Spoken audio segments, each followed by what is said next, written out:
विदिशा शहर में एसडीएम राजेश मेहता ने आला अधिकारियों के साथ सड़क किनारे मटके बेच रहे बच्चों पर कोरोना गाइडलाइन का उल्लंघन का हवाला देते हुए कार्रवाई कर दी और बच्चों के दर्जनों मटके नगर पालिका की गाड़ी बुलाकर जब्त कर लिए। बच्चों ने प्रशासन के आला अधिकारियों से हाथ जोड़कर निवेदन किया, लेकिन साहब दुकान यहां लगाने पर बच्चों पर बरसते रहे। रोते बिलखते बच्चों ने कहा, हम किसी प्रकार की भीड़ लगाकर मटके नहीं बेच रहे थे, फिर भी प्रशासन ने मटके जब्त कर लिए। तस्वीरों में आप देख रहे हैं कि नगर पालिका के कर्मचारी दर्जनों मटके नगर पालिका की गाड़ी में भर कर ले जा रहे हैं। आप ये सोच रहे होंगे कि गर्मी को देखते हुए नगर पालिका शहर में प्याऊ की व्यवस्था करेगी, इसलिए शायद दर्जनों की तादाद में मटके भर कर ले जा रहे हैं, लेकिन आप गलत सोच रहे हैं। दरअसल दर्जनों मटके एसडीएम साहब के आदेश पर गरीब बच्चों से जब्त किए हैं। उनका गुनाह ये था कि वो सड़क के किनारे मिट्टी से बने मटके बेच रहे हैं। ये कोरोना वायरस का उल्लंघन है, लेकिन गरीब बच्चों की माने तो उनकी ये बेचना मजबूरी थी।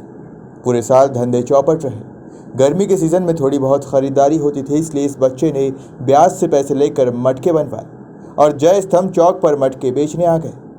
लेकिन साहब को बच्चे पर तरस नहीं आया और पुलिस और नगर पालिका के साथ साहब ने गरीब बच्चों के मटके नगर पालिका की लोडिंग बुलाकर भरवा दिए। बच्चा रोता रहा, अपना दर्द बताता रहा, माफ़ी मांगता रहा, लेकिन जिम्मेदार अधिकारियों ने ज़रा भी नहीं सोची और सारे मटके भर कर ले गए। वहीं बच्चे पर चालानी कार्रवाई करने की भी बात कही।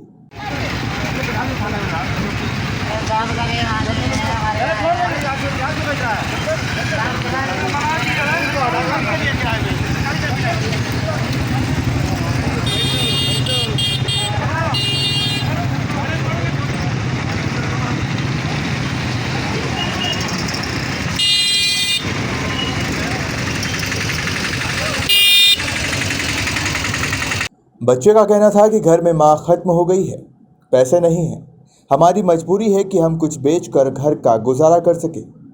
दुकान पर ज़्यादा भीड़ भी नहीं थी, शासन की गाइडलाइन का पालन कर रहे हैं, लेकिन इसके बाद भी साहब ने हमारे साथ अन्याय किया है। क्या हो गया आपके साथ? मेरी मम्मी खत्म हो गई, अकेले करे वालों दूसरी बात दूसरे पैसे उठा कर ले गए।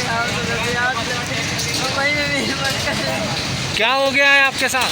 अरे मेरे बच्चा बन रहा है, बच्चा नहीं रह चिंता मत करो, हम लोगों में सारे कौन आया था? नगर पालिका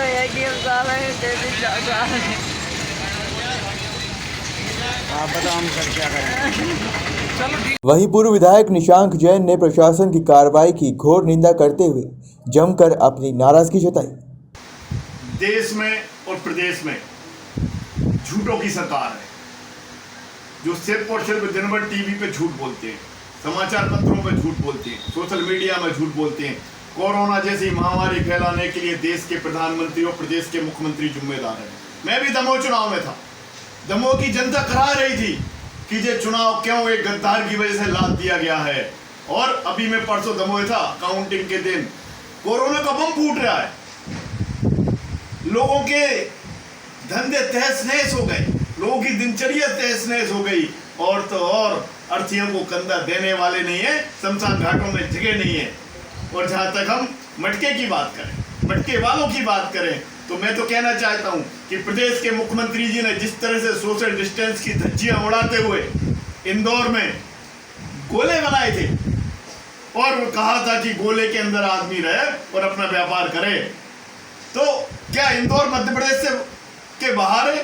क्या गंजबासुदा मध्य प्रदेश के बाहर है? जब इंदौर मध्य प्रदेश में है तो गंजबासुदा भी मध्य प्रदेश में है। हमारी मांग है कि चाहे मटके वाले हों, चाहे सब्जी वाले हों, चाहे किसी भी तरह का व्यवसाय करने वाले लोग हों, जिनको आपने अनुमति दी है, उनके दुकान के बाहर, प्रतिष्ठान के बाहर आज प्रशासन गोला बना दे और उस गोले के बाहर यदि कोई होता है तो आप कार्रवाई कर सकते हैं। मगर यदि आप किसी को रोजी रोटी दे नहीं सकते तो मत छीनो, और यदि आप छीन रहे हो तो प्रति व्यक्ति जितने भी तरह के लोग काम कर रहे हैं, चाहे दुकान पे काम कर रहे हो, साइकिल रिक्शा चला रहे हो, ऑटो चला रहे हो, बढ़ई का काम कर रहे हो, जूते का काम कर रहे हो, किसी भी तरह का काम कर रहे हो, मंडी के हम्माल हो, किसी भी तरह का काम कर रहे हो, उनको 10,000 रुपये प्रति माह के हिसाब से प्रति माह आप उनको पैसा दीजिए।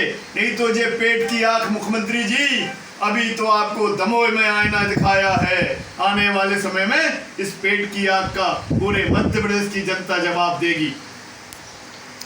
देश में लाखों की भीड़ इकट्ठी कर चुनावी रैली से कोरोना नहीं फैलता है, लेकिन अगर कोई गरीब दुकान लगाकर 2 पैसे कमाता है तो उससे कोरोना फैलने लगता है।